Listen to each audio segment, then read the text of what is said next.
Hello बच्चों, good morning all of you. आप सब कैसे हैं? मुझे उम्मीद है कि आप सब बहुत अच्छे होंगे।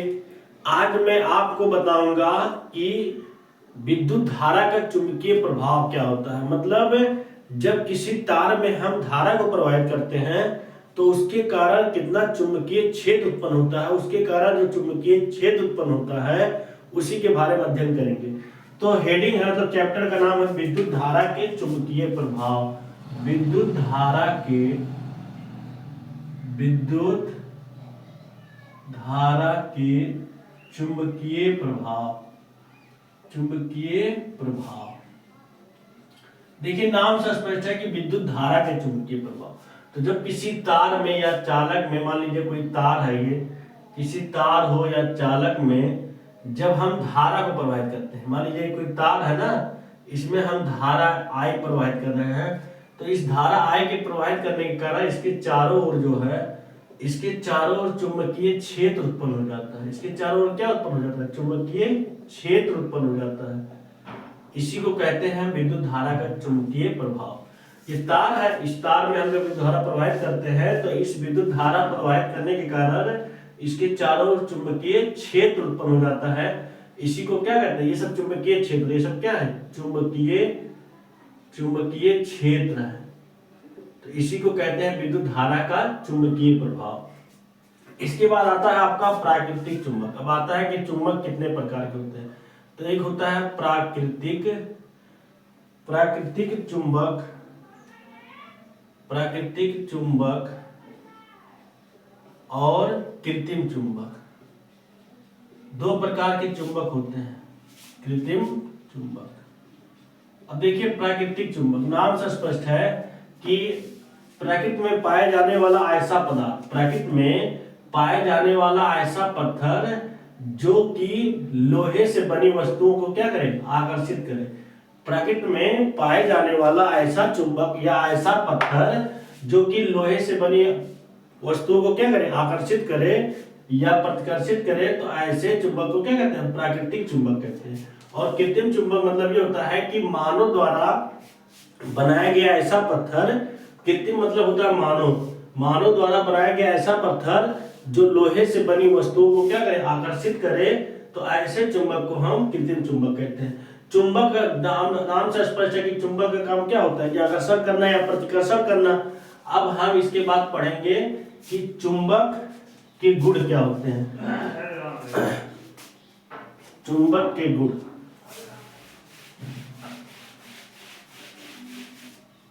देखिए चुंबक के गुण,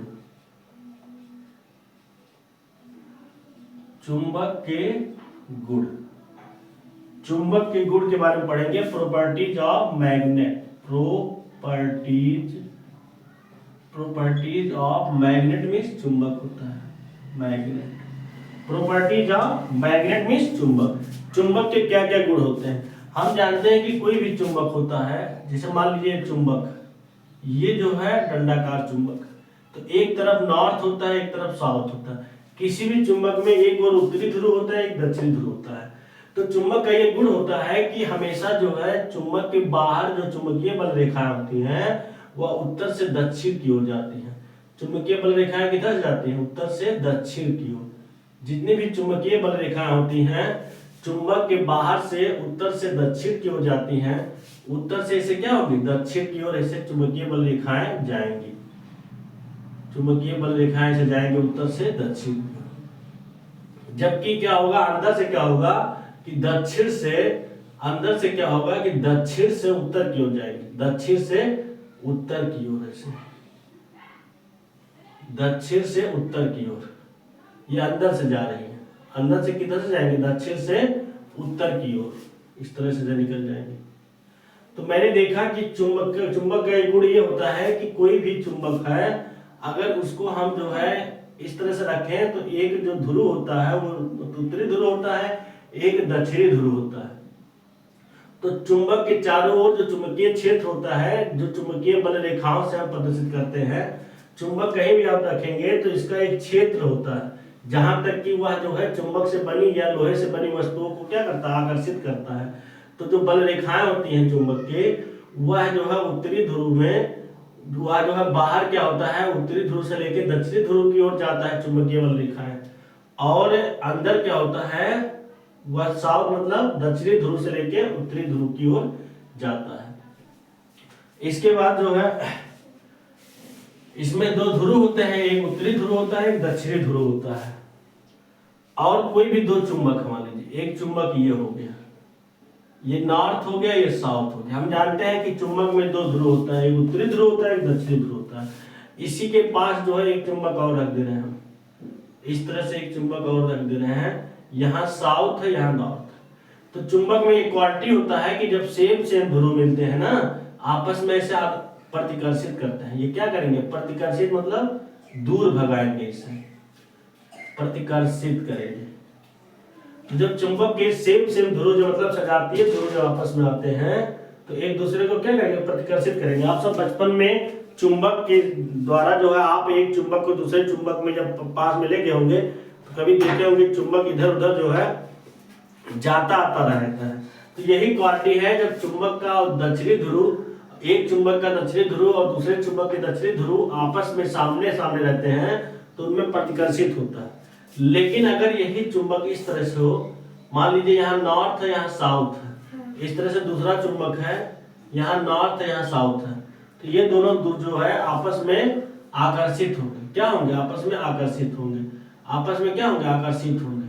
इस तरह से आपस में इंटरसेक्ट, आकर्षित होंगे। इस तरह से आपस में ये दोनों क्या होंगे, सट जाएंगे, तो यहाँ आकर्षित होंगे, आकर्षित। तो जब चुंबक के जो है विजातीय ध्रुव होते हैं, मतलब अलग अलग ध्रुव जो आपस में पास में आ जाते हैं, तो चुंबक एक दूसरे को क्या करते हैं, आकर्षित करते हैं। तो ये जो है दूसरा क्वालिटी हो गया। इसके बाद जो है आपका यही सब क्वालिटी है इसमें। और आप ये ध्यान दीजिएगा कि चुंबक का चाहे जितना टुकड़ा करिए, आप इसको इसमें से काट दीजिए यहाँ से ना, तो ये जो छोटा टुकड़ा मिलेगा इसमें भी नॉर्थ और साउथ 2 ध्रुव ही मिलेंगे। आप किसी भी चुंबक को कितना भी टुकड़ा करिए ना, लेकिन उसमें हमेशा 2 ध्रुव, उत्तरी ध्रुव और दक्षिणी ध्रुव मिलेंगे। तो ये सब चुंबक के गुण हैं। इसके बाद हम बताएंगे चुंबकीय क्षेत्र रेखाएं।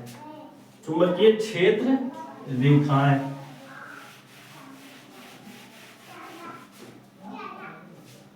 चुंबकीय क्षेत्र रेखाएं, चुंबकीय क्षेत्र रेखाएं।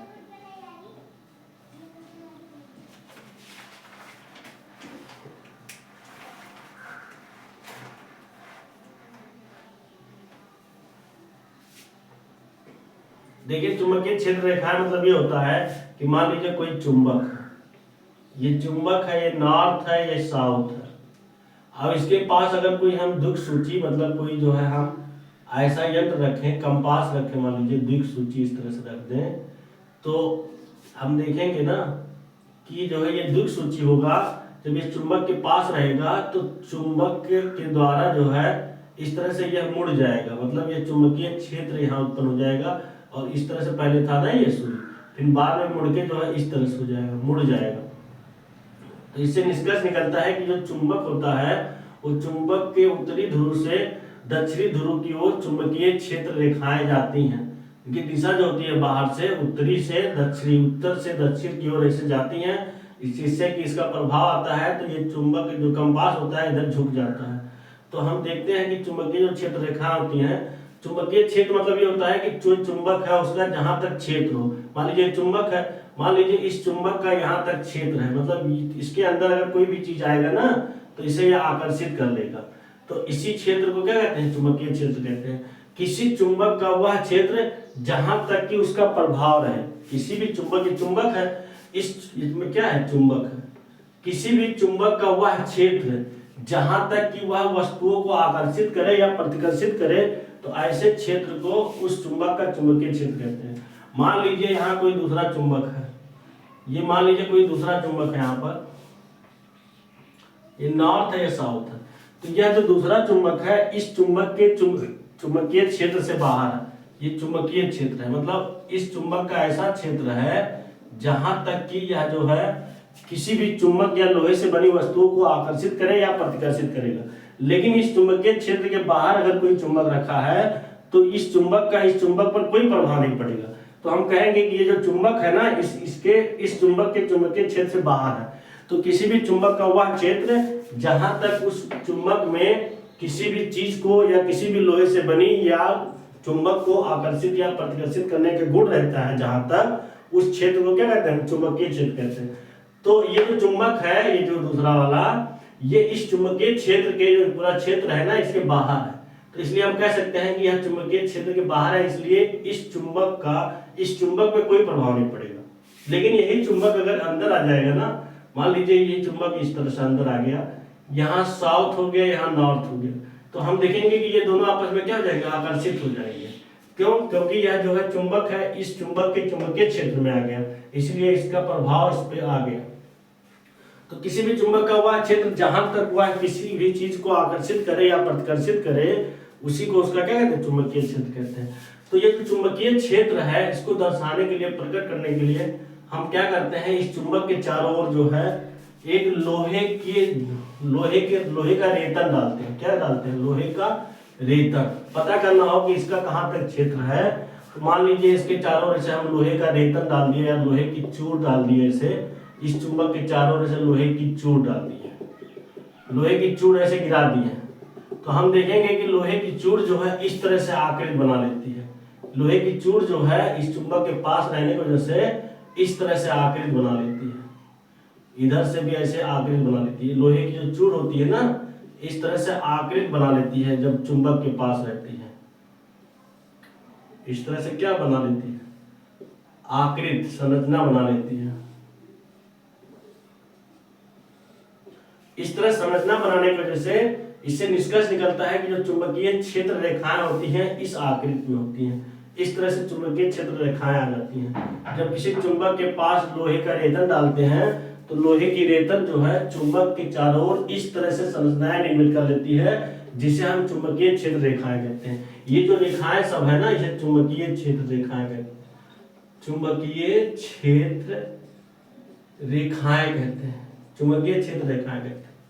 अब देखिए नॉर्थ, ये जो नॉर्थ है, उत्तरी ध्रुव है, यहाँ पर चुंबकीय क्षेत्र रेखाएं ज्यादा सघन है, मतलब यहाँ ज्यादा निकली है, 1 2 3 ज्यादा निकली है ना, और पास पास भी है। तो इसलिए यहाँ पर जो है चुंबक का जो गुण होता है वो प्रबल होता है, मतलब यहाँ प्रबल चुंबकत्व रहता है, यहाँ ज्यादा चुंबक का असर रहता है। यहाँ अगर कोई दूसरा लोहे की वस्तु या यहाँ पर अगर कोई चुंबक रहेगा, यहाँ पर कोई अगर चुंबक है ना, जैसे ये नॉर्थ है, साउथ, अगर यहाँ चुंबक है तो ज्यादा तेजी से आकर्षित होगा। तो हम कह सकते हैं कि जो चुंबक का जो चुंबकत्व होता है, मतलब खींचने का ज्यादा जो प्रभाव होता है वह ध्रुव पे ज्यादा होता है। नॉर्थ यहाँ पर जो है चुंबक का प्रभाव ज्यादा रहेगा, क्योंकि यहाँ जो है चुंबकीय बल रेखाएं या चुंबकीय क्षेत्र रेखाएं ज्यादा होती हैं। तो जहाँ चुंबकीय क्षेत्र रेखाएं सघन होती हैं, ज्यादा होती हैं, वहां चुंबक का प्रभाव ज्यादा होता है। देखिए यहाँ पर चुंबकीय क्षेत्र रेखाएं दूर दूर है ना, यहाँ दूर दूर है, यहाँ पर दूर दूर है, तो यहाँ जो है कम है। यहाँ चुंबक का गुण जो होता है, चुंबक की जो प्रबलता होती है वो कम होती है, जबकि ध्रुव पे ज्यादा होता है। ऐसे इधर भी चुंबक बहुत ज्यादा प्रबल होगा, यहाँ पर भी चुंबक क्या होगा, ज्यादा प्रबल होगा। तो हम कह सकते हैं कि चुंबक के ध्रुव पर जो है चुंबक का जो प्रभाव होता है वो बहुत प्रबल होता है, वहां पर आकर्षित या प्रतिकर्षित करने का गुण जो है ज्यादा होता है, ज्यादा प्रभाव डालता है। लेकिन जब जैसे जैसे चुंबक के बाहर जाएंगे, जैसे जैसे दूर जाएंगे, चुंबकीय बल रेखाएं जैसे जैसे ध्रुव से बाहर निकलेंगी, तो चुंबक का जो मतलब प्रभाव होता है, जो चुंबक के जो आकर्षित और प्रतिकर्षित करने का गुण होता है वो कम होता जाता है। और अगर हमें चुंबकीय क्षेत्र रेखाओं की दिशा पता करना हो, तो किसी भी चुंबकीय बल रेखा पर अगर हम कोई ऐसा स्पर्श रेखा खींच दे, तो यह जो स्पर्श रेखा होगी, स्पर्श रेखा की दिशा ही जो है ये चुंबकीय क्षेत्र रेखाओं की दिशा बताएगी। अगर हमें पता करना हो कि चुंबकीय क्षेत्र रेखाओं की दिशा क्या होगी, तो किसी भी चुंबकीय बल रेखाओं की किसी बिंदु पर हम स्पर्श रेखा से खींच दें, तो इस स्पर्श रेखा की जो दिशा होगी ना, यही इस चुंबकीय क्षेत्र रेखाओं की क्या होगी, दिशा होगी। और हम क्या कह सकते हैं कि किसी भी चुंबकीय बल रेखाओं पर हम कोई दो जो है स्पर्श रेखा नहीं खींच सकते हैं। समझ में आया? तो ये है चुंबकीय क्षेत्र रेखाओं के बारे में। अब मैं बताऊंगा आपको धारावाही चालक के कारण चुंबकीय प्रभाव।